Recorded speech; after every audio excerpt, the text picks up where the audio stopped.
আসসালামু আলাইকুম। কেমন আছে সবাই? আজকে আমি নিয়ে আসতেছি একটি ঝাল ঝাল মুরগির মাংস রান্না। এর কারণ হচ্ছে আমার হাজব্যান্ড খুবই অসুস্থ, অনেক জ্বর, হঠাৎ করে কালকে থেকে অনেক অসুস্থ। তার জন্য একটু ঝাল ঝাল করে মুরগির মাংস রান্না করতেছি, জানি সে একটু মুখে যেন স্বাদ পায়, মুখে যেন রুচি আসে।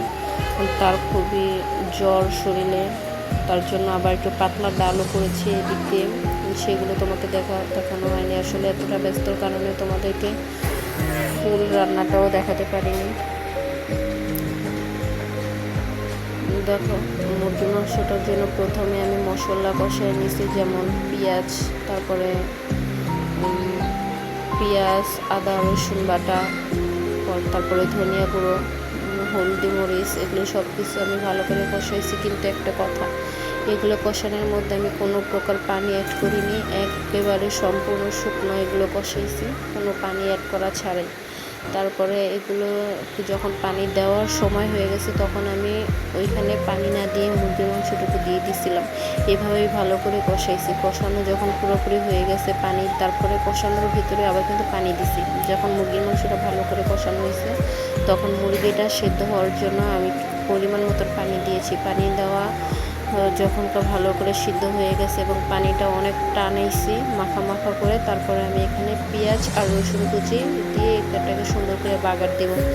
অবশ্য যে কোনো তরকারিতে তোমরা দেখবে, যে কোনো তরকারির মধ্যে বেরেস্তাটা দিলে কিন্তু কী হয়, তরকারিটা খুব ফ্লেভারফুল হয়, খাবারটা সুস্বাদু হয়, অনেক টেস্টি হয়। বা একটা বেরেস্তার যে একটা ঘ্রাণ আছে, সেই ঘ্রাণটা মানে অনেক সুন্দর স্মেল থাকে, ঠিক আছে, বেরেস্তার। তো এই জন্য আমি কী করছি, বেরেস্তার যে তেলটুকু আছে সেই তেলটুকু আমি ছেঁকে বেরেস্তা দিব না, আমি একেবারে তরকারির উপরে সেই বেরেস্তাটুকু দিয়ে দিছি। কিন্তু এই পর্যায়ে তোমাদেরকে দেখানো হয়নি, কারণ আমি দৌড়াদৌড়ি করতেছিলাম।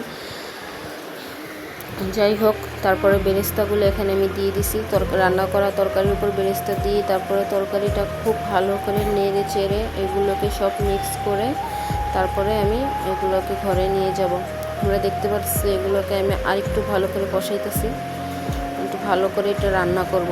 দেখো, এই রান্নাতে তেল অবশ্যই বেশি পরিমাণে লাগবে, কারণ আমি এখানে প্রচুর পরিমাণে তেল দিয়েছি, কারণ এই রান্নাটা তেলের উপরে থাকবে, খেতে কিন্তু অনেক সুস্বাদু লাগবে। অবশ্য তেল বেশি খাওয়া কিন্তু ভালো না, স্বাস্থ্যের জন্য ক্ষতিকর। অনেক তরকারি খাওয়া ভালো না, স্বাস্থ্যের জন্য ক্ষতিকর। কিন্তু আমরা সবাই খাই, সবাই সবটা খাই, কোনোটা বাসি না।